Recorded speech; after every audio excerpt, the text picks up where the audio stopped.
বিএনপির চেয়ারম্যান মাননীয় প্রধানমন্ত্রী জনাব তারেক রহমানকে বগুড়াবাসীর পক্ষ থেকে শুভেচ্ছা এবং অভিনন্দন। দর্শক, আপনারা দেখতে পাচ্ছেন দীর্ঘ ২০ বছর পর জনাব তারেক রহমান তার নিজ জন্মভূমিতে অর্থাৎ বগুড়া শহরে এসে পদার্পণ করেছেন। আর অল্প কিছুক্ষণের মধ্যে অর্থাৎ ঠিক ১ ঘন্টা পরই বগুড়ার ঐতিহ্যবাহী আলতাফুন্নেসা খেলার মাঠ প্রাঙ্গণে উনি এসে উপস্থিত হবেন। দর্শক, আপনারা এই মুহূর্তে দেখতে পাচ্ছেন আলতাফুন্নেসা খেলার মাঠে অধীর আগ্রহে তারা আমাদের গর্বজাতই বাংলাদেশ সরকারের মাননীয় প্রধানমন্ত্রী জনাব তারেক রহমানের জন্য অপেক্ষা করছেন। দর্শক, আজকে বগুড়া সাজ রব পড়ে গেছে বগুড়ায়।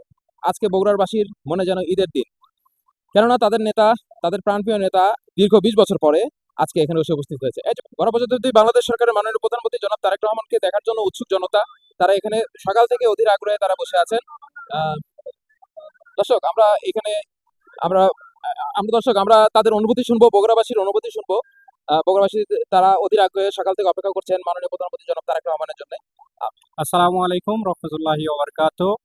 আমরা সেই দীর্ঘ সকাল ৯:৩০ থেকে এখানে উপস্থিত হয়েছি জনাব তারেক রহমানকে দেখার জন্য।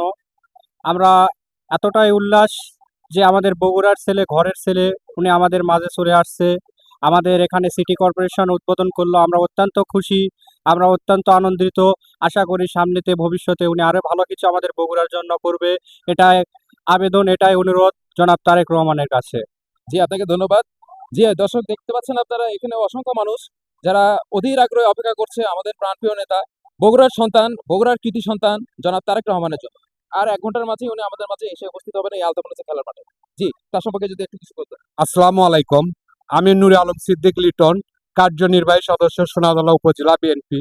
এই জাতির দীর্ঘ আকাঙ্ক্ষা ছিল এই দেশে সুস্থ সুন্দর ভোটের একটা পরিবেশ আসবে। ভোটের অধিকার ছিল না, সে অধিকার নিশ্চিত করার জন্য একদম সুষ্ঠুভাবে ভোট দেওয়ার জন্য যার ভোট তাই দিবে এবং স্বচ্ছ ভোট দেওয়ার জন্য দীর্ঘ লড়াই সংগ্রাম করে আসছে বাংলাদেশ জাতীয়তাবাদী দল বিএনপি।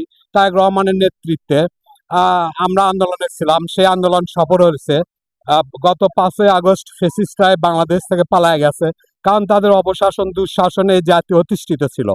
তাদের আন্দোলনে সবাই রাজপথে নেমে এসেছিল, আবাল বৃদ্ধ বনিতা, ছাত্র শ্রমিক জনতা।